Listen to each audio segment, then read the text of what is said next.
I put to you, that's the worst sell in the history of golf to come to my league. It's not a great sell for the Americans, put it that way.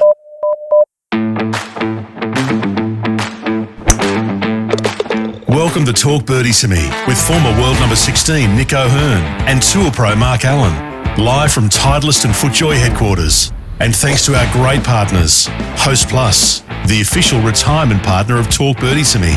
Driving a BMW is like hitting the perfect shot. Smooth, controlled and powerful. Titleist, the clear number one ball in golf. FootJoy, the number one shoe and glove in golf. Better, when the greats bet, they bet with Better. Ping will help you play your best. And the Golf Clearance Outlet, who beat everyone's prices. Now, here's Nick and Mark. G'day everybody. Hannah Green is an out-and-out superstar. 8 wins on the LPGA Tour. What a legend of the game. Nick, nice to see you. And you, Mark. You know what? I'm going to tell you something that I'm ashamed about. Okay. I turned on that tournament, the LA tournament, after I saw Matt Fitzpatrick win his. And they showed me the leaderboard. It worked out well, actually, because they were in California and the other one was on the East Coast. It worked out perfect. Well. Anyway, I quickly flicked on just to see how our girls were going in LA. And I was watching as well. I noticed that she was 4 shots behind and I thought, well, she can't win, and I left. She was actually 6 shots behind at one stage. She was miles behind. With 8 holes to play. Yeah. But 4 birdies in a row after, I think she birdied 11, then 13, 14, 15, 16. And game over. Yeah. Well, one in the playoff. I shouldn't say game over. I think she missed about a 6-foot eagle putt on 16 too. Did she? So she birdied it, 2-putted obviously. But I think when she was 6 shots back, she said something like, well, I didn't think I had a chance. I may as well just start firing at flags. And she did. Yeah. And what we're now used to, unfortunately, we're used to it, in the playoff, rips a drive, rips a short iron, and the putt never looked like missing. She is big time under pressure and has been now. What number in the world is she? She's moved up to number 5. Number 5 in the world. She's a top 5 player in the whole world, folks. Incredible. I did notice too, it's unfortunate, only a tiny bit of recognition in the papers right around the country. Really? Not enough. Gosh. I mean, honestly, if somebody had won, what's a tennis tournament that's equivalent to the LA event? The one in Palm Springs. What's that? It's like their 5th major. Indian Wells. Indian Wells. If if I don't know, who's one of the tennis players we've got running around? If Ash Birdie back in the day won Indian Wells, it'd be a big story. Unfortunately, the cut through for women's golf in this country is letting us down a little bit. It was a really good bonus for Hannah and Jared, her husband now. Jared wasn't on the bag. He got the sack. No, he didn't get the sack, obviously, but she got her regular caddy back, who's Dave Buhai, which is Ashley Buhai's husband. That's right. Yeah. So he must have been sweating. Think, do I still have a job? By the way, because I've left for a few weeks, and all of a sudden she's had 3 wins. I think you and I both know. I know. There's only so much time. You don't want your better half caddying for you. You just don't. Well, you do in the short term, and long term it never. Not long term. No. They can come in little stints. Yeah, and you're the king of this. You know better than anybody. Very true. Yeah, Alana. I still thank her to this day. I can tell you now. But she, I don't even know what we're talking about. That's her 4th win of the year. Yeah. So what did she win? She won back 4th in 50 days. Singapore. Then she won 2 here in Australia, the Women's Australian Open, the Women's PGA. Had an off week at the Aramco event, and then wins this one. But I thought her putt in regulation was going in on a very similar line to the putt she held in the playoff, but my goodness, she's swinging the club well. Yeah. I mean, it just never looked like leaving the flag the entire second 9. I reckon I sent through her shot into the last, Dan, at some stage, and what you're talking about there is exactly right. We love this about her swing. Her shoulders stop, and so does everything else. Yes. And when everything else stops, that shaft is pointing basically straight at the ball. And it's just so gorgeous to watch, folks. And, if you've hit thousands of balls from that position under pressure, you should be feeling pretty bloody nice, Nick. I mean, there's no extra move you had to make down. And it's funny, when you are under pressure, and even folks out there will know, you might be 38 points standing on the 16th tee and ready to have a ripper. It's amazing the stuff you feel in your swing. when there is pressure on. I remember Richie Smith was talking about her backswing too, moving 30 degrees, her left arm. You think, doesn't even look as though it's moving anymore. So That's right. Done some amazing work. If you've played a lot of club golf, quite often your best shot of the day is the one off the first tee. And then if you get yourself into, position to shoot something in the 40s, 40 points or something crazy, what you start feeling in your swing is the extra moves you now need to make because your senses are up. But when you get to Hannah's level and everything stops when the shoulders stop and the club is in the slot. I was about to say it's called the slot. There's no greater feeling when the club is in the slot, whether it's in a tournament like this or your Saturday comp. Under pressure when you make a good swing. Yeah. It is a beautiful feeling. And Dan, I hope you've got it all ready to go because I'd love to show our YouTube listeners.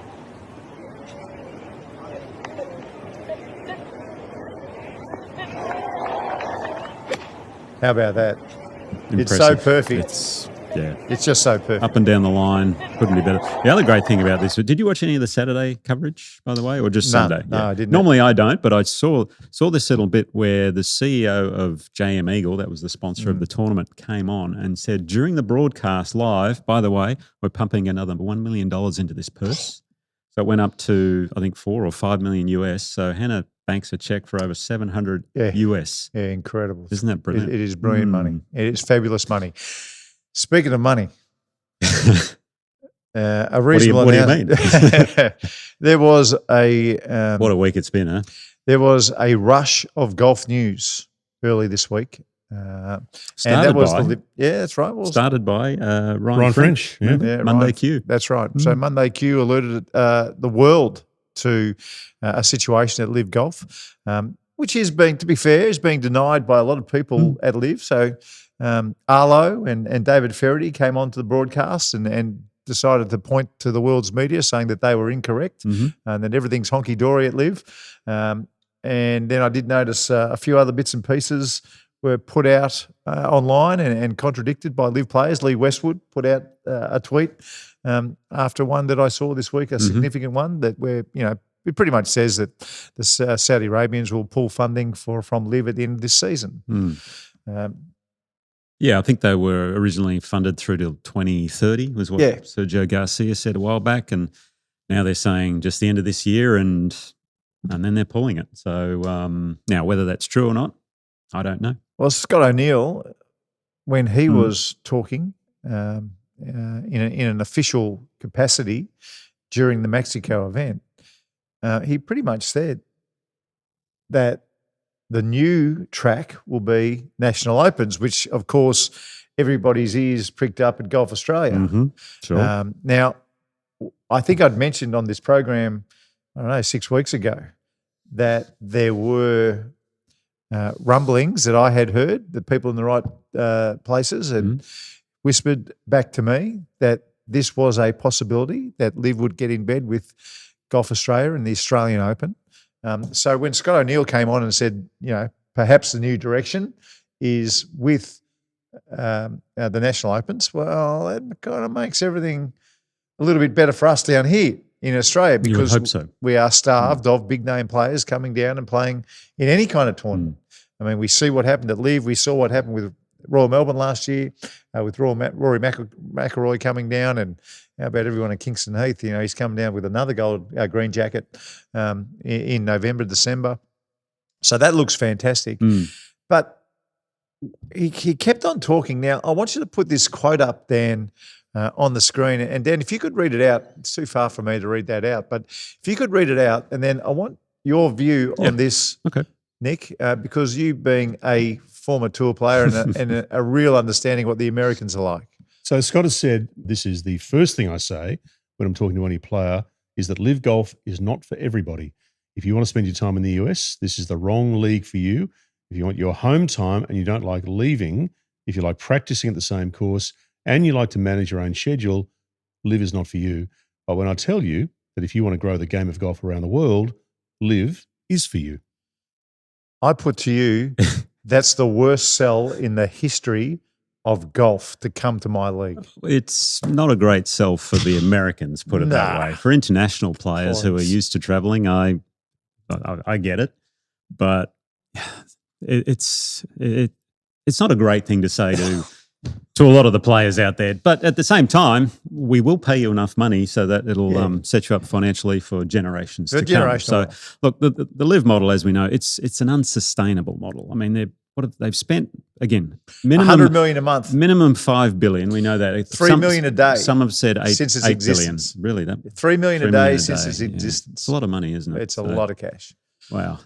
So we know the model, if you want to make a profit, is unsustainable. Well, they're losing $500 million a year. It's lighting money on fire, which is fine, depending on what your end goal is. Money, well, exactly. Yeah. Now they've taken a different direction of maybe their investment portfolio. That we tried that. Now we want to go in a different way. This is what the PIF is saying. Yeah. From a statement that was released. Now, what that means for the future of LIV Golf, who knows? Has LIV Golf been good for the game? Absolutely. I think for all the players out there, they're making so much more money now. Yeah. The US players especially, they've all benefited from it. Yeah. We've benefited from it down here because we've been able to see players at LIV Adelaide. The only reason they can come down here is because they pay them a boatload of money to come. Would they come normally? No, of course not, because they don't want to travel. Yeah. But if you pay them enough, then they will in that sense. So where they go from here is going to be the interesting part. If they want to become, which they've always said they are a global tour, well, then the one global tour is DP World Tour. Now, if somehow they can work something out with them, I think that would work well. The other option is the Asian Tour. You've got the International Series already pumping a bit of their money. And the thing is, they could support those tours paying 5-10 cents on the dollar pretty much, right? Rather than what they are putting in now. Yeah. Because the structure's already there. So we want to know how this kind of blew up. And there were rumblings, and the rumblings got back to me, and now Nuclear Golf has put out a post just recently talking about the New York Times is reporting that Bryson DeChambeau and his team spent part of Masters Week meeting with organisations to discuss possible options if he chose to leave LIV. Part of Masters Week? Part of Masters Week. So one of the great things about Masters Week is it brings all golfing communities together. That is true, yeah. The DP World Tour officials were there. Everyone's under the LPGA Tour. Everyone's under the oak tree. Everybody's under the oak tree. The LIV Golf was there. And the rumblings from tour players that got back to me is that early in the week, in fact, probably even the week before this, Bryson had made it clear to the people at LIV that he was looking for options next year. Now, there's been a lot of wording that said that he left LIV and told them that I won't be coming back. What's come back to me, and you know who my source is, so is tour players who speak, they're saying that Bryson was looking at options for 2027. Okay. So he and his management at the Masters was talking to everybody, and that's when people got a bit funny. Okay. Now, if Bryson leaves LIV and no one goes back in the other direction, I'm happy to say that it's well and truly over for LIV. And then if John Rahm left because Bryson left, and these are all big ifs, it's completely over. Now, on the welcome back letter at the start of the year, the returning player program, Koepka was on it. He took it. Patrick Reed, no, he wasn't on the letter, but he's already made his way back because he's going to finish in the top 10 on the DP World Tour. Yep. So there's a good name to go back, and there's kind of the guy who wears the black hat week to week, which is handy for the PGA Tour. You need a villain. That's right.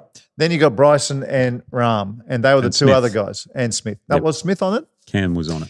But Cam made it clear that he would not go back. Cam, he was Rahm, happy. And Bryson, they were happy. So, but Rahm and Bryson, well, there's been rumblings for how long now? Forever. Forever. And by the way, Rahm winning by 6 shots, it was the flattest win in the history of LIV, by the way.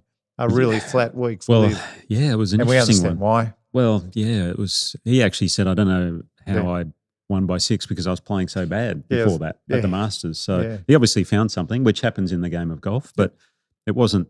And the other thing that wasn't great, hang on, really? Oh, come on, Mark. You didn't even put it on. It's Steve Bann. Oh, Jeez. There you go. You want to answer that? Hey, Steve, we're right in the middle of recording. This is actually going to go to air. But, yeah, we do want to do those things with you, Stevie, if we can. And I'll call you back after the podcast and get it organised. Good on you, buddy. See ya. Okay, I think you owe the Wolfpackers an apology, bro. Professionalism, Dan. Yeah, I mean, come on. Well, you asked me to call him before the show, Phone and on I did. silent. He's called me back. Anyway, I'll tell you what we're doing with Steve and a couple other big name I don't even coaches know what we were talking a little about bit now. later. We're talking about LIV. So my understanding is that Bryson had pretty much said everything, but I'm not going to be playing with you guys in 2027. He was looking for options. We know the PGA Tour are taking back like that. They're going to make room for him straight away. If John Rahm wants to go back, they'll make room for him like that. Anyone else? Well, what happens to all these players? Joaquin You've got Niemann? 50, Joaquin Niemann, He'll Tyrrell go back. Hatton. Hatton will go back. Well, he's probably got DP World status. Yeah. Elvis, by the way, he can just, no problem at all for Well, Elvis because he's already got DP World status and doesn't have to worry about it. Well, you know tour players better than me, and that's one of the reasons I love talking to you about this sort of stuff. Would the Americans be happy with Hatton to come back, who hasn't won a major and took the money and ran where they didn't? Would they be happy with Niemann to go back? They won't be Would happy they- with any of them, I don't think. So I think Yeah. they're going to find homes on the DP World Tour. Because you've got all these guys that stayed on the PGA Tour for various reasons, whether they couldn't get the Yeah. asking price or whether they wanted to stay loyal to Yeah. the tour and play the more traditional game. They've shortened their fields. Yeah. Okay, they've gone from 125 fully exempt to 100 fully exempt now. Yep. Now they're playing these signature events, smaller fields, Yeah. less tournaments. How are these 50 or so players that left going to fit in around the various tours around the world? That's where you got to get DP It's World Tour yeah. involved, Asian Tour involved, things like that. Yeah. So US Tour, it's not going to happen straight away. Only for maybe 3 or 4 players, I would imagine. Maybe. Maybe. And look, that's not saying that they won't get wild cards, or we call them sponsors Sponsor invitations in the exemptions, game yeah. of golf. But that's not to say that Niemann won't get a handful of sponsors invitations to tournaments, which is very possible that he may well get them. He didn't get one into the Masters this year, I saw. No, he didn't. So- No. Well, the reason he got into the Masters a couple of years ago is because he won the Australian Open. So he That's won the true. Australian Open, Yeah. and they gave him an invite, and then they formalised it. When now, if you win the Australian Open, you get Yeah. a start in the Masters and the Open Championship. Yeah, but That's they- been going for the last couple of years. They do give out, special exemptions now and then. Yeah. And he won 5 times last year on LIV, so I guess they didn't. That's Okay. just not the way. The Australian Open was the way. it was. I remember the Australian Open the that he National won was the Opens- reason he got into the Masters. The National Opens just hold that much more significance now. And, Yeah. and that's where the DP World Tour has an advantage because they have all these National Opens, Yeah. right? All right, what about for our Aussies? Leishman, he won't get back to the PGA Tour. Will the DP Tour open their arms to Mark Leishman? No.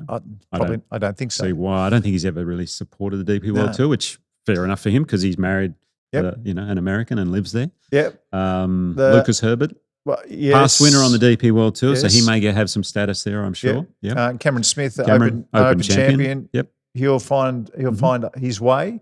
What I'm very happy about, and I wasn't so happy at the time, but now Elvis Smiley looks like the smartest kid in the room because there is no way you're signing anything. I mean, if he signed for 3 or 4 years, I don't know. I don't think many people know. 3 years, I believe. 3 years.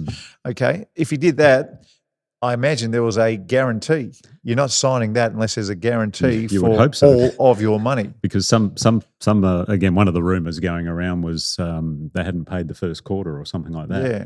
So I hope he got his money up front, which I'm sure he did. Well, it wasn't a rumour. There was a lot of players upset that their money had not been paid for the first quarter. By That's the way, a fact. how was the timing, I think, in the first round of LIV when the power went out? Oh, After all, all social media was abuzz with, well, they've pulled the plug, literally. No, couldn't have. Look, they couldn't have got off to a worse start. Shocking timing. And and then- then Bryson withdraws. Then Bryson withdraws. Is that a, Oh, well, I I did see where he sculled a trap shot at one stage, and he sculled it onto probably the worst bit of golf turf I've Yeah. ever seen. There were patches everywhere. Wow. You see it that a was lot so in pro bad ams. that he actually put his hand up, waited for a tour official to come and say, "Can I get a drop off this?" The tour official looked at him and said, "What the hell are you talking about? There's no white lines anywhere. What are you talking about?" And then, of course, he played it It's golf. out. Play it as and it then he didn't turn lies. up the next day. So it couldn't have been a worse week. And then Scott O'Neill comes on and delivers that sell to people who want to play. Look, I think what will happen is everybody who has signed on for LIV, if you've got 2 or 3 years left in your contract, then maybe it'll be the Aramco Australian Open. I mean, I don't know.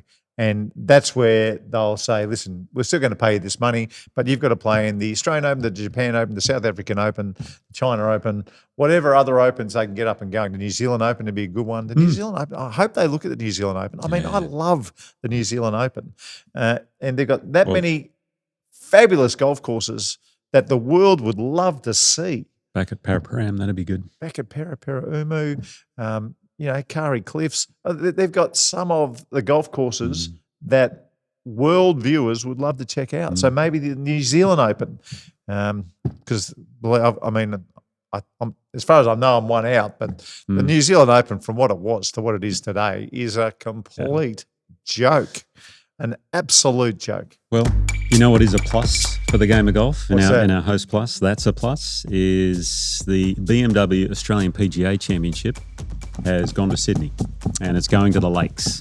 Now it's a controversial venue, the Lakes, but I think it's great for golf. And the other thing I've heard they're going to do is they're going to change the routing, where rather than finishing on the par 3 18th, they're going to make that the 16th. Yes. And 10 and 11 becomes 17 and 18. So 18 will now be that reachable par 5 around the water where John Daly lost his marbles, hit as many balls as he could in there and walked off. Remember that? Yeah, and then his wife hit a cameraman, punched the cameraman on the way out. It'd actually make a great 18th hole because the par 3 18th there. There was some wonderful golf played yesterday, but it was marred by an incident involving John Daly. And Trevor, before we get into the sanctions situation, can you just explain for people that haven't seen it what occurred on the course yesterday? Okay, well, he hit a ball off the 10th tee into the bunker at greenside on 10. Apparently there was another ball in that bunker off the range, but under the rules he's supposed to go and make sure that he identifies his own ball. He failed to do that. He hit the other ball, which was a wrong ball, 2-shot penalty, and went to 11T. He then hit it down 11 and proceeded to hit about 6 balls into the water. The excuse was obviously that he ran out of balls, and then he stormed off the golf course, and it wasn't very pleasant after that. You got to love it. And it also has the smelliest opening tee shot in golf. Oh, man, they can't change that. Look, I'm normally, I'm very against changing routings, but in this I think case, that one could work. It could actually work. Yeah, I think because so. The last 3 holes will be reasonably close to the clubhouse. Yeah. Well, they've always had a party hole at the PGA in recent years. Remember the 17th at Royal can Queensland? be right in front. So the new 16th, which is the 18th the of old par 18th, 3, par becomes 3. the party hole. So, It's funny though. I always remember the Lakes as sort of par 3 finish, but if they do that, and which hole? 11th, which is a par 5. I tell you what, I can remember Steve Elkington in the 1992 Australian Open that he won. He hit the sweetest. Remember they had the tree on the right side? 3-wood over that tree. Yeah. I mean, he bombed the drive down the middle, and nobody was taking it on except for Elkington, who just had the ball on an absolute string. And he hit. I wish I could find the. I'll endeavour to find the footage for you, Dan. All right. Because not only was it the sweetest hit, it was the sweetest swing. It only looked like he hit the ball 200 metres. You know who and he might hit it have 250 metres across water and over a tree. Who's the guy on Twitter that posts a lot of that stuff? Rob Williamson. Rob Williamson? Rob Williamson. Yes, if you got that footage, please send it in. Well, I see my phone's been ringing off the hook lately. Maybe I'll just call him live on the show and see if he can find it. Oh, gosh. But look, I'll endeavour to find it, and hopefully you can slot it in right now, Dan. And if it's not there, we can find it. Hey guys, can I ask you? Can we go back on the LIV for a sec? Yeah. I've got a question for you. I always like to look at what the business plan and the idea would have been, and what their exit was. And when I look at the money involved, I can't see a cohesive plan that makes financial sense. No, they did lots of good things, and will. But do you think there's a chance that their plan all along was never to make it financially viable, but was for the PGA to come to them hand in glove and say, righto, we need to come together. And that was the win. The win was some kind of merge, if you like. Yeah, look, I was always surprised. They kept on talking about ownership of the teams, and I don't think that took off. No. I think perhaps if there were billionaires who wanted to pay billions of dollars to own a team, then, the financial plan could have made sense very quickly. But I never felt like it was taken up. It wasn't like they were the Boston Red Sox, for instance. They're not the New York Jets. Which have established long-term revenue streams. Yeah, that's right. It's not Manchester City, Yep. It's the Cleeks. Yeah, It's the Majestics. Rippers. They had a good week, by the way. Well, we'll get into that. Who wants to buy the Majestics? Although they had a good week. Maybe I've gone too early. A good week for them. Maybe I've gone too early. Wasn't a podium finish, but it was better. They were off the bottom. But I read an interesting article through the. I can't remember who it was for, and one of the possible theories early on, Dan, was that it was all about getting tourism to Saudi Arabia.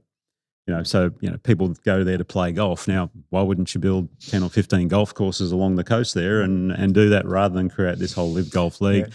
There was also another theory about investment for this the city Neom, I think it was called. Yeah. Remember that one? I'm not sure if that's still on the plans. I don't know. But look, in a perfect world, I don't think they're in it to make money. Put it that way. So. This could be better. I mean, this honestly could be better, and that is they have all the national opens pumped up. They have a kind of an order of merit on all those national opens, and that helps you get to the race to Riyadh. Hopefully, it'd be great to see a $10 million Australian Open. That's right. So. That's right. A $10 million Australian Open, and you get into all 4 majors. Yeah. And then the same at Japan, and then the same at South Africa, and then the same at New Zealand. Imagine New Zealand was a $10 million tournament. We better start practicing. We had all the big names. We're just 20 years too late. 30 years in my case. 30 years too late. But that makes sense. I'm in the well. And then you really are growing. Then you are. Got me thinking here. then you are growing the game. You need to start hitting it out of your shadow. You can almost hear it landing these days, Nick, like me. Thank you. Yeah. Now, I reckon it's a fair chance that if you were to play the New Zealand Open, either of you, and win, that would have to be a BMW Touch of Class. Would have to be. Surely. I was so close to winning that tournament. You would be a touch of class. You were. Touch of class. Driving a BMW is like hitting the perfect shot. Well, that is pure magic. Have you got a touch of class this week, boys? Matt Fitzpatrick. I think you sent something through, right? I did send it through. How did we miss this? So we haven't spoken about this win, but he bogeyed the last. He had no bogeys on his scorecard. He was grinding. Scheffler had no bogeys on his scorecard. I think he went bogey free again on the weekend. Yeah. And I heard he hit 21 of 36 greens in reg and went bogey free. Yeah. So, folks, practice your short game. His chipping was off the charts except for the very last chip. And anyone can get caught into the grain. I'm talking about Scheffler. Oh, Scheffler. Yeah. Yeah. Well, he was incredible. Matt was incredible too. There was a short game display if you watch them both play on the weekend. Anyway, he got caught on the very last hole, the 72nd hole. He had an into the grain chip. Everyone can get caught, folks. I mean, even Matt Fitzpatrick, who is a gorgeous chipper of the golf ball. Crowd let him know about it too. And he started talking about, after the victory, about how everybody was on Scotty Scheffler's side. It's like a Ryder Cup atmosphere, wasn't it? That's right. The way he handled the question, you don't have to play all of it, Dan. The way he handled the question, I think, is a BMW touch of class. No, he didn't get out of line in terms of, no one was shouting on backswings or anything like that, which is great. Like I'm all for it. Like, I love people that, they're supporting Scotty. That's great. You want golf to have an atmosphere, in my opinion. I grew up watching football. I'd pay so much money to be out there in front of those crowds, having them chant at you every week. It's a great feeling. However, there's no better feeling than coming out on top against that. There isn't a better feeling. It's to describe it in my terms, it's like kind of winning away against your biggest rival. And nothing to do with Scotty or the players. It's the fans that that have sort of spurred me on there. So. It was nice to obviously win, but it never crossed the line. It was just loud, it was just loud. And he said that wearing the ugliest jacket you have ever seen. He's got golf. 2 of them now. He's got 2 very, very ugly jackets. You know what he also said? Because you realise his family used to vacation there at Hilton Head. He's got the lighthouse wood cover. Right. He said, "This is the tournament I want to win more than the majors." Yeah, I think he mightn't have known much about golf when he said that. He'll walk that back. I'm sure if he hasn't already walked it back, he will walk it back. Oh, that was when he was a kid, though, right? That was his family special. Anyway, I've had enough. It's your top 5. Have you got any idea what your top 5 is going to be? No, you're going to have to think about that during the break. We'll find out soon, folks. Okay.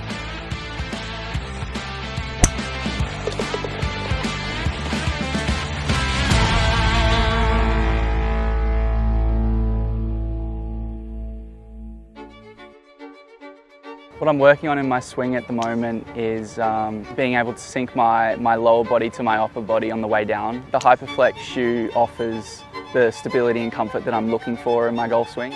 Golf shoes are a huge part of golf equipment, especially when I'm working with the longer clubs like 3-wood and driver. I'm really able to go to another gear and know that I'm going to be supported. My name is Elvis Smiley and these are my FJs. Golf buggies, golf carts, e-bikes, scooters. If it charges at home, chances are it's charging right now. Overcharging lithium batteries can damage your equipment, or worse, put your home at risk. SwitchStar power points deliver power for up to 8 hours, then switch off automatically. No apps, no Wi-Fi, nothing to remember. When you forget, SwitchStar doesn't. SwitchStar, every home should have one. From Titleist and FootJoy headquarters, this is Talk Birdie to Me. We're here for BMW, luxury and comfort for the 19th hole. Host Plus, the official retirement partner of Talk Birdie to Me. The golf clearance outlet, they beat everyone's prices. Ping will help you play your best. And better, ahead of the game. Now for Titleist, the number one ball in golf, and FootJoy, the number one shoe and glove in golf. Here's Nick and Mark. Mark, You're it man. was my time for the top 5. Okay, we argued about this in the break. Now, the beautiful thing about this podcast is the yin and yang effect. Yes, okay? that is true. Whether I'm yin or whether I'm yang, I don't know. That is true. But it has to do with LIV, and I couldn't bring myself to do it. You owe me a top 5. And you are chomping at the bit to do this. You owe me a top 5. You're chomping at the bit, aren't you? My top 5 this week is the 5 mistakes LIV Golf made, in my view. Right? So things they could have done and mistakes that were made. When the greats bet, they bet with better. Top 5, top 5, top 5. The top 5 for better. When the greats bet, they bet with better. Top 5, top 5, top 5. At number 5, they could have been the Rocky Balboa of golf. And that is, they should have only ever had 12 teams. And wherever they went around the world, there should have been a qualifier for local players. So, for instance, if they've got a tournament in Texas, they have a qualifier in Texas for Texans, and they are the 13th team. Can you imagine? They play for the same money. You could have a Monday Q team. It's just like Apollo Creed, what he did for Rocky Balboa. They gave a local underdog a chance, right? They could have done that every single week when they came to Adelaide. Could you imagine when they came to Adelaide? And there's an Australian qualifier. Mm-hmm. You know, maybe Andre Lorte and, you know, some of these kids getting around. Max Well, Charles. hang on. Would internationals fly down to try and play it? Or was it only for the locals? No, this is just for Rocky Balboa types. Okay, right. All right, they're fighting in clubs. You got Mickey trained. Mickey wouldn't even give him a locker. I want those kids, right? I want those guys qualifying every week right around the world. Chasing chickens. Chasing chickens. I feel like a Kentucky Fried Idiot, right? All that stuff. All right. They missed a big chance there. Big they should have done it. Yeah, wow, okay. Number 4, they overpaid. Yeah, they went too far. But the players are happy. I understand why the agents are happy. I understand why they overpaid. They had to overpay. Yep. But that was an issue. The caddies are happy too. I saw John Rahm's caddy just put his house on $14 million pad in North Carolina. The caddies. For a caddy. $14 million house. Jeez. Yeah. Not bad, is it? At number 3, the team names were comical. They were not view. good. Yeah. And the team names is because they were trying to make teams. So again, in my view, it should have been 12 countries.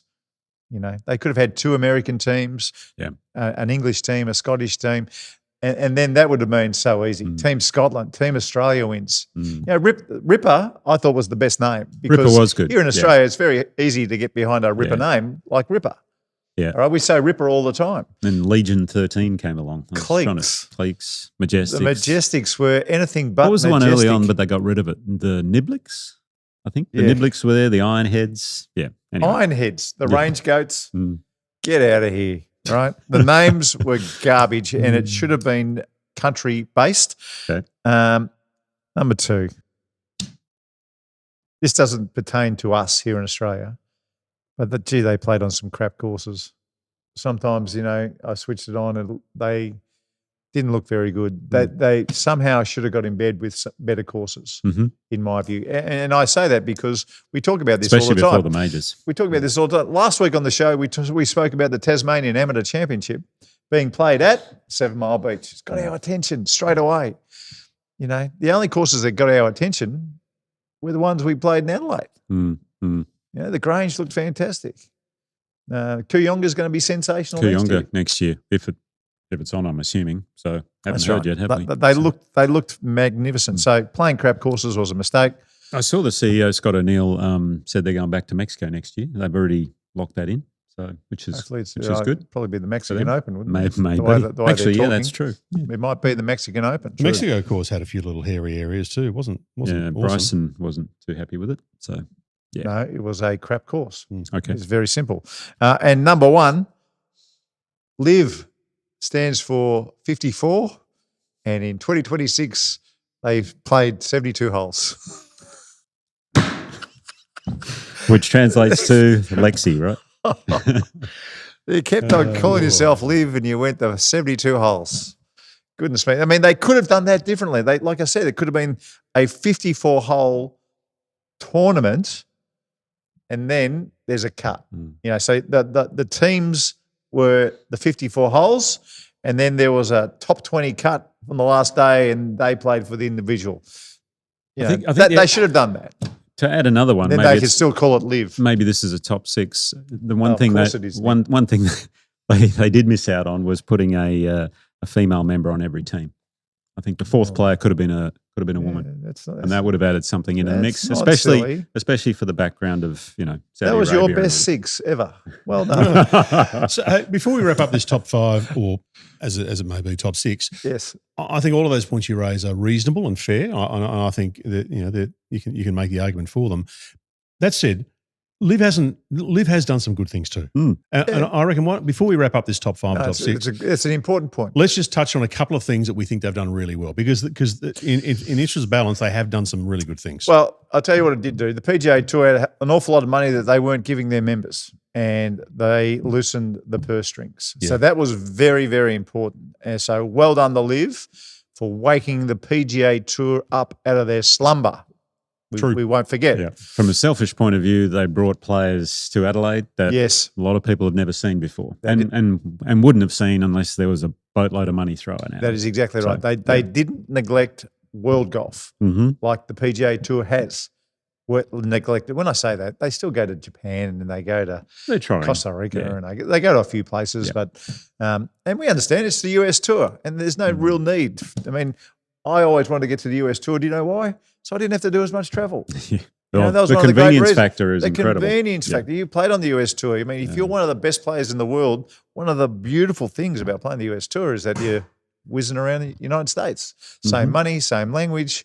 Yep. Everything's open 24/7. Yeah, all that stuff. I mean, that's one of the great attractions. But the DP World Tour, I would like to see them, let's get an Australian-New Zealand swing and all that kind of stuff at the right time of the year. Well, that's the other thing they've helped is with the Asian Tour, with the international series. They pumped a lot of money in there as well, that's right. Which is good. That's right. I did see at the Australian Open last year an awful lot of young people, like people who are 5, 6, 7, 8, 9, 10. Demographic change. Yep. Well done. Yeah, definitely changed the demographic of golf. So there's a couple of things. So very good there. Yeah. That's a very good point. That is a very good top 5. I don't know what it's becoming in the end. Top 10. It's a top something. Right? So it changes every week. Yeah. Nick, you ready for the Ping Globals? I am. Okay. Ping will help you play your best, which is what they've done for you for your entire career, Nick O'Hearn. By the way, how's Nick O'Hearn playing?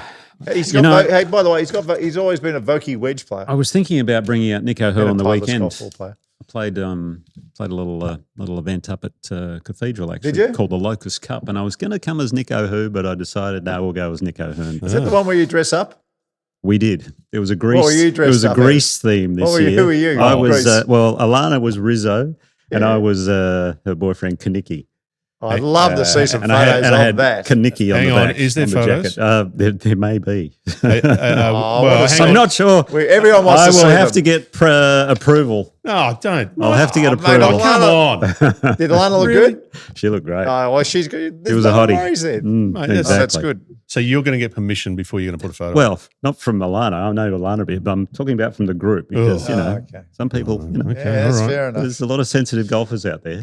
So. I'd do it and just wear the consequences, but you're different. All right, Nick, let's go. All right, PGA Tour. As we mentioned, Matt Fitzpatrick won on the first playoff hole against Scotty Scheffler. That second shot he hit into 18 in the playoff. He gave it the one-hander. And why did he give it the one hand? Because the commentators didn't know, Nick. Oh, I know. Why did he give the one-hander? Because he pulled it. That's right. He flushed it, but he pulled it because he was aiming right edge of that green. And that's a great lesson for everyone is to, look, aim away from the pin. How many times do we say this, right? Yeah, all the Actually, time. speaking of the Locust Cup on the weekend, Alana hit one of the greatest shots we've ever seen.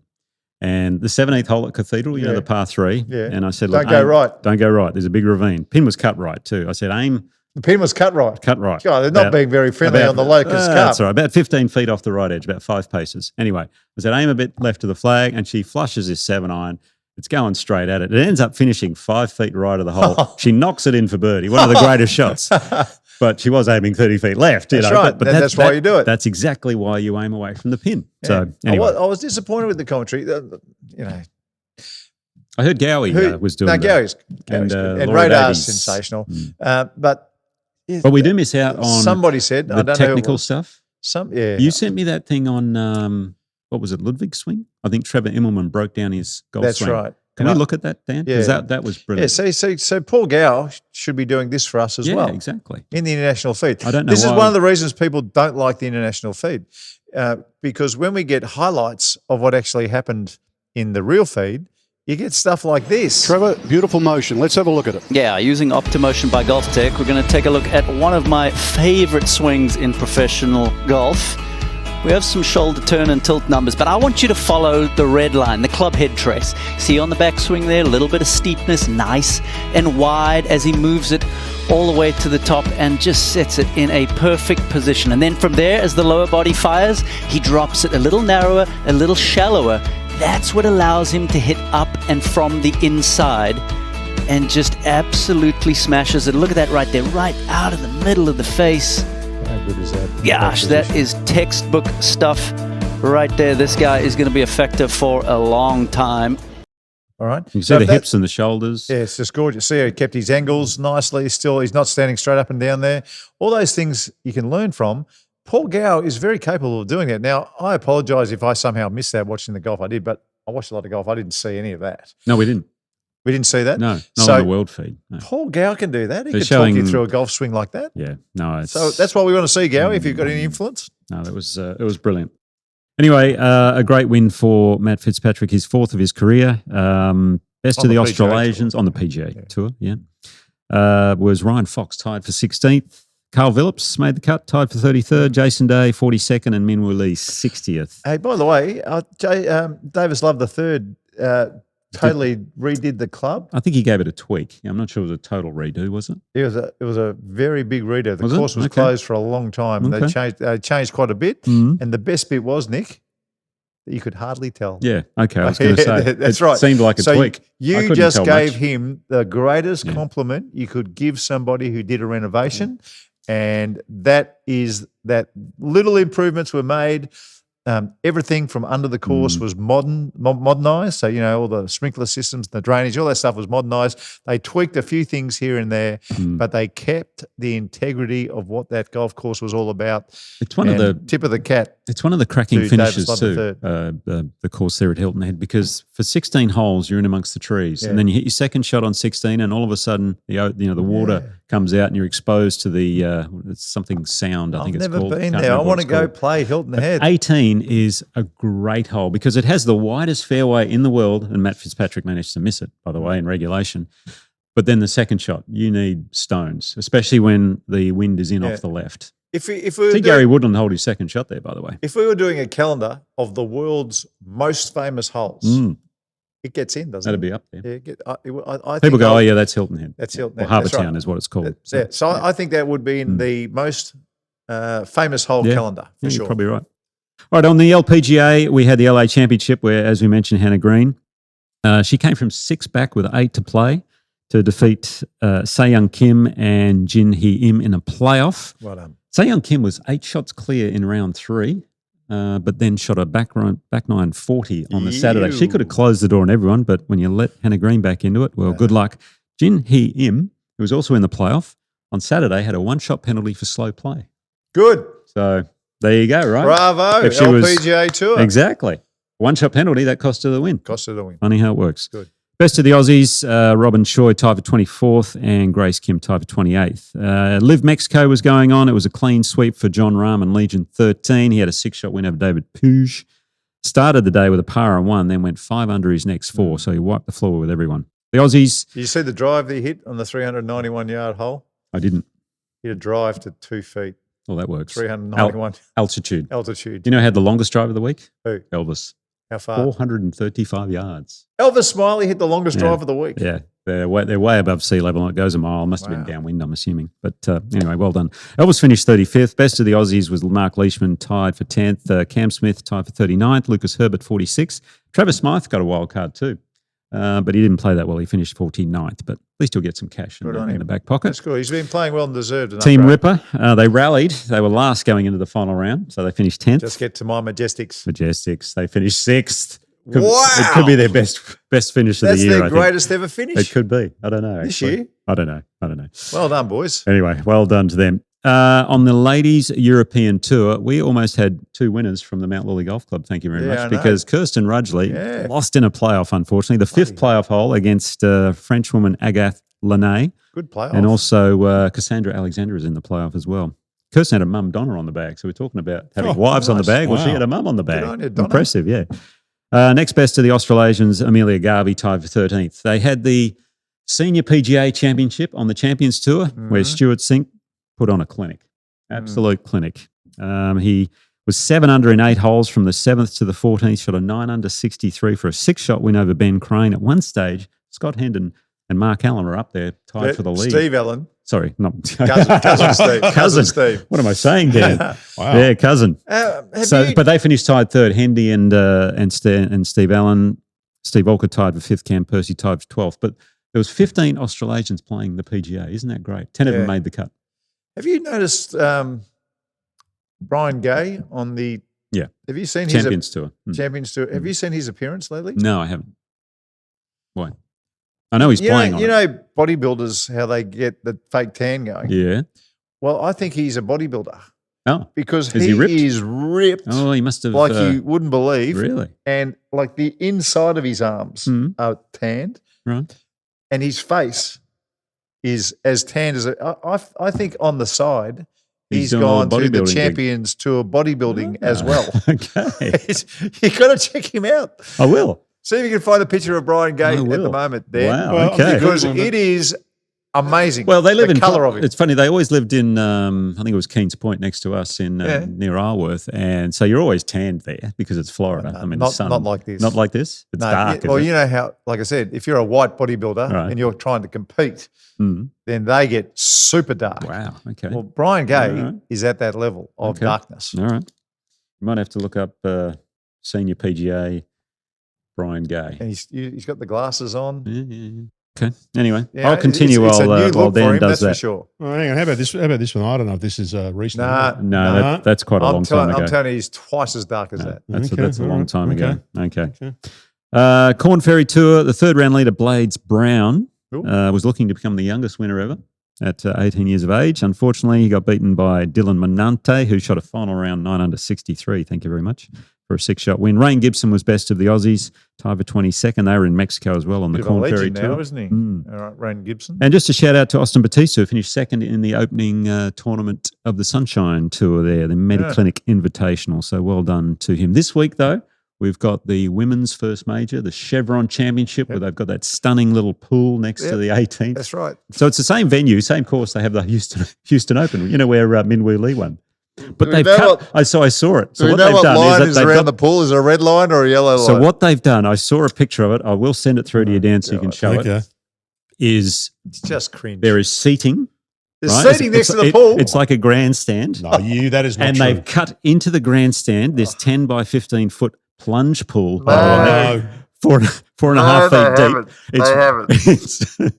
It's right of the bunker on 18. So it is in play. I have a feeling it's part of the hospitality. So if you hit it in there, it's probably you get TIO. I don't think it is a hazard. It's not a penalty area. I shouldn't be critical, but I will. Until I see it in action. I will show you a picture. But anyway, that's the first women's major. So hopefully Hannah. By the way, I predicted Hannah. Remember in our predictions, yes, to win a major this year. Yeah, that's right. Could be the one. You're right. It's a golf course for Aussies because remember Minwoo Lee won around there. Oh, that's right. And hey, maybe it's Minji. Could right, the Lees both win around the same golf course? Who knows? Well done. Anyway, that's this week's Ping Global results, folks. Okay, very active. Time for a bit of feedback, boys. I'll find that picture. Yeah. Talk Birdie feedback. Thanks to Southern Golf Club. All right, boys, bit of feedback here. Hey, before you do, I've just sent you some footage of Brian Gay and his new look. Okay, let's chuck it up. Oh, mate. Wow. You can't tell me he's not in some kind of bodybuilding thing going on. Something's going on. He's spending or just far too much pool time for Brian. Well, he's been in, what do they call those things? The beds that Solarium. I think they're banned. Oh, are they? Well, they're banned in Australia. I don't know if they're in America. You can do whatever you like. It's the Wild West over there. Yeah. Okay. All right. On to the feedback. Oh, Dan, by the way, I found the picture of the plunge pool next to Memorial Park Golf Course. It wasn't a grandstand. It was a little corporate hospitality area. Have a look at this. Oh, that is just the biggest cringe in the history of female golf. Well, the good news is for the people who are watching the golf, if they get a bit warm, they can have a little dip. Well, hopefully it's heated. They can have a little dip there. They can jump in. Well, it's in Texas. It doesn't need to be heated. That's right. Okay, feedback, guys. And nothing else you want to show us before we move on? We're good? Going. Okay. No worries. All right. Now, we had a lot of comments on LIV this week, obviously with the news that came out a few days ago. Or the speculation at least came out a few days ago. Lots of comments. I'm not going to read them out because it doesn't really add to the conversation. But what I will say is there was basically 4 themes. And here were the themes. Theme 1, if LIV fails, that's bad for golf. 2, if LIV fails, that's good for golf. That was theme 2. Mm-hmm. Theme 3, Ryan French doesn't know what he's talking about. Okay. And theme 4, Ryan French is bang on the money. Right. So, pretty much every bit of feedback fell on one of those 4 categories. So I think beyond that, we don't need to read them out for the moment. I think Ryan is on the theme money. 4 is on the money. And my only hope is that all the best players are playing again in one place, and I think that would be good for golf. I think 1 and 2 you could combine. Yeah, yes, that's right. Yeah. We spoke last week about Gary Player winning the Masters in 1979. And Patrick wrote in, Gary Player won in 78. Fuzzy won in 79. And I had a look, and makes sense. Patrick is bang on. Yep. Righto. Mm-hmm. Easy mistake to make, though. Very. Well, I would have known Fuzzy won. Were we talking about the Open or the Masters? No, the Masters. Masters. Okay. Yeah. All right. Well, we slipped up. On the Augusta choke holes last week, the top 5 choke holes at Augusta, Chris wrote in, great convo, guys. I will nitpick that I don't think of 15 as a choke hole. It's just plain hard. One could be as calm as possible, and executing a long iron or a wedge shot into that green will still be very, very difficult. I don't know if Chris has played Augusta, but Nick, you have, and so you're uniquely placed. Yeah, you could easily be as calm as you possibly are, and then you downswing, you go, don't choke. And all of a sudden you've taken 9 and walked to the 16th tee. So it's a choke hole. It is a choke hole. It's a choke hole. I get where you're coming from, though. But every choke hole looks fantastic, and they are hard. Yeah. It's like the 17th at Sawgrass. Yeah, that's right. It's a choke hole. It's not a choke hole if you hit it 350 yards off the tee and you got a 7-iron in. Well, it probably still is. It's still very chokeable. It's a chokeable, yeah. You got a wedge in your choke. Yeah, that's true.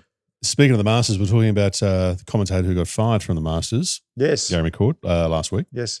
Pete wrote in. Peter said he and Ferdy are the greatest commentators. Yeah. In his view. I understand that. I've loved listening to both of them. They were fun. I wouldn't say they're the greatest, but they were fun to listen to. They were great to listen to, yeah. Now, while we're talking commentators, we had a bit of feedback on the female commentator who we were asked a question about last week, and we had a voicemail here. This one comes from Michael, so let's have a quick listen to this voicemail. You have one new voicemail. New message. Hey guys, great podcast. That female British commentator for Masters is Ione Stephen, because I looked her up because I thought she was fantastic too. I hope that helps. Okay. So he said it's Ione Stephen. Now, who did we say it was? Incy. I think that's what we said. Yeah. Now, that was what Michael said, but Tim from Moriyalloc has got a different view. Tim has said, hey guys, You were talking last week about the lady commentator on the US tour.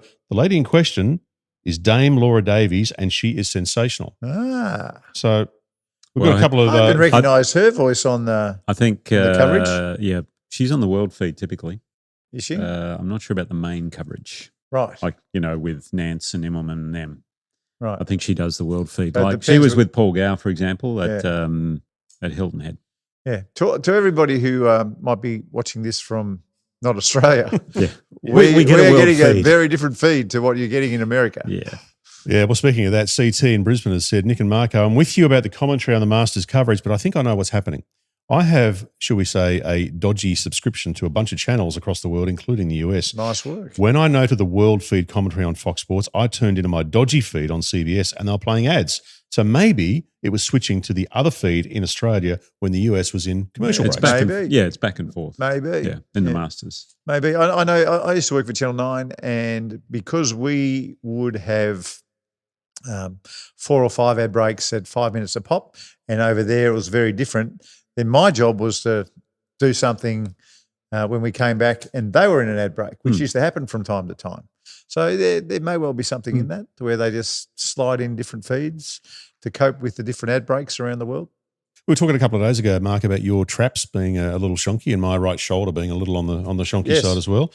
DY has said, if you've got a stiff neck and saw anything, you have inflammation. You should lay off caffeine and sugar and see how you feel in a week. So how are you with caffeine and sugar? I just have one coffee in the morning, but I do have a sweet tooth. Yeah, Right. if there's a block of chocolate in the fridge for You the murder kids, the kids do not get it. Oh, You don't have a fruit tooth. I don't have a fruit. I don't have a fruit tooth. That's right. Okay, so maybe if you laid off the sugar, that might help your traps. Yeah, maybe. But I find that my football that I'm using for my thoracic part of my spine is working a treat. But thank you for the advice. Sainter, hang on a sec, Marco. Are you saying you came 5th in an Australian Masters using top flight rocks? If so, that's as good as winning. No, I was using the Titleist golf ball, and they were 100 compressions back in the day with the lacquer bands. Just the clubs may have been illegal. Just the irons. The thought of actually having to hit that 2-piece ball, I did say, can I get the biggest grooves possible? Yes. So I was asking for the biggest grooves legally possible, but to my eye, they were large. They might have gone too far, but there was no testing back in those days. We will never know. No. Although I could stop a wedge that week. It's fair to say. Well, interesting. Okay, final one here. This comes from Walker. Walker has said, I covered the 2000 British Open, and when Tiger and Duval played in the final round, Tiger had John Paramore pace off the distances on 12. I'm convinced Tiger did this to put them out of position because Duval was a slow player, and Tiger would never have a bad time. That's in reference to the chat last week about Tiger playing fast when he was playing slow and vice versa.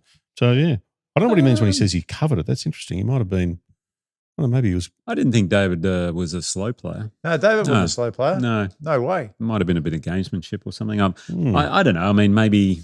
Those two had a they were 1 and 2 in the world for a number of years. They had a great rivalry, those two. But I don't think Tiger was in for that sort of stuff. I've never heard that before in my life. Okay. Well. I was going to end on that one, but I reckon this one here is a bit of fun, and we should. And this is one of those really interesting ones that is fun yet very serious at the same time. Okay. Question for you, Mark. This comes from 1664. Is that really a thing? 87 tips to simplify golf. I literally lost my coffee. 87 tips to simplify golf. 87 tips to make golf simple. Was the name of the DVD. And it was very successful. Very. Hugely successful. Make golf simple again. Unfortunately, DVDs disappeared. No one has a DVD anymore. No. They were big once upon a time, but now YouTube is just taken over. I think I should resurrect it. You should. You should find it and put it on YouTube. The only thing is I was playing at different clubs during it, so I was not okay.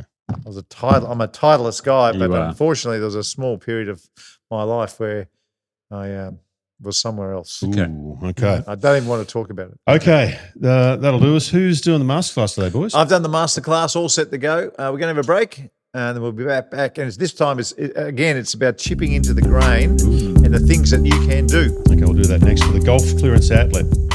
G'day, I'm Mark Allen and welcome to Chasing Birdies. I know golf can be a complicated, frustrating game. In this DVD, I'm going to try and simplify things for you so you can enjoy yourself on the golf course and ultimately lower your scores. We'll look at all aspects of golf, driving, pitching, putting, the whole lot, bunker play.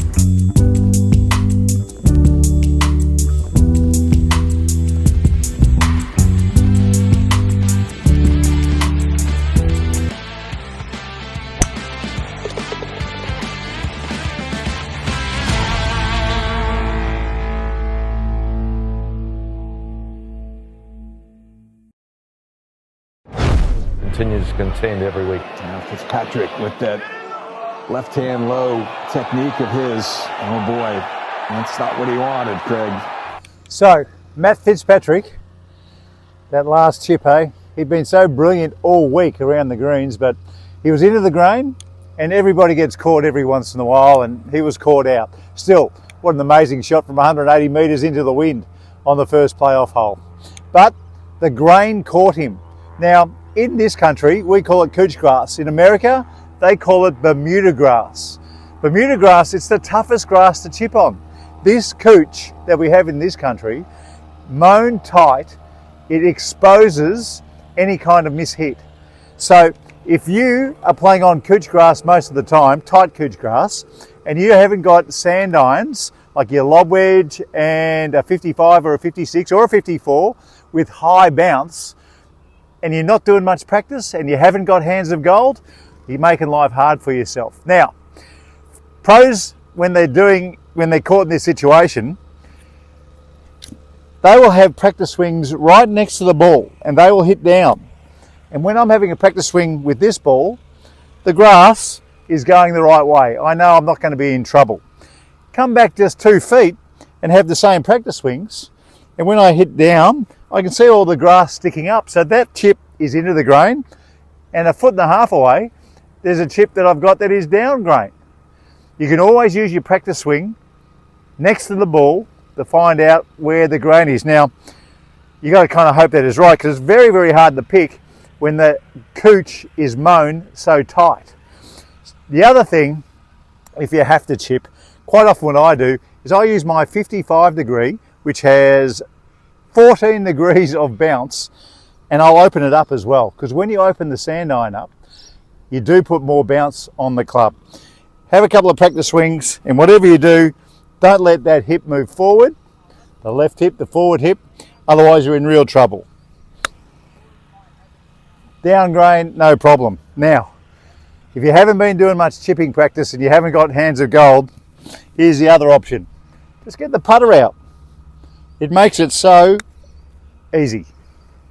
I reckon you've still got hands of gold. I bet you still chip when you're in the grain. I love to chip. Although, look, take the putter if you're not exactly sure of the lie. But I really like that bit about it's a little testing the grass next to the ball. That's why you have a practice swings next to it. Well, you're not allowed to test your lie, but you're allowed to test very close to your lie. Yes. And every pro does it.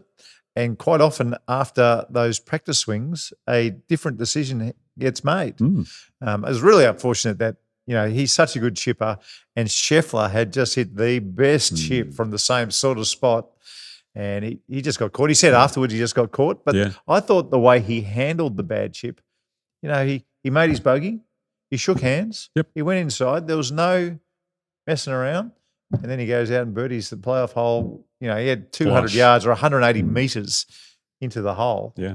And then he put that 4-iron in, I think, for the last round because of the wind. And who told him to put it in was his caddy. Yeah, well, there you go. So there you go. Golf is a team sport. Certainly is. Professional golf is a team sport. Are we all done? We're done. Fantastic. Folks, enjoy. We'll catch you next time.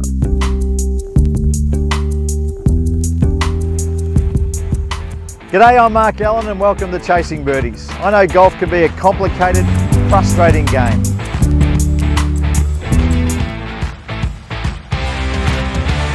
Talk Birdie to Me with Nick O'Hearn and Mark Allen. Live from Titleist and FootJoy headquarters. Titleist, the #1 ball in golf. FootJoy, the #1 shoe and glove in golf. The Golf Clearance Outlet, they beat everyone's prices. BMW, luxury and comfort for the 19th hole. Better, ahead of the game. Ping will help you play your best. And Host Plus. They can help you drive your retirement further. Now that's a plus. Issued by Host Plus Pty Limited. This is general advice. Consider the PDS and TMD on our website before deciding. Wherever you listen or watch, we'd love you to subscribe and share the pod with a friend. Talk Birdie Samee's executive producer is Dan Bradley at Kaizen Media. Sound design by Daryl Misson at loudzebra.com. And now from Titleist and FootJoy headquarters, that's been Talk Birdie Samee.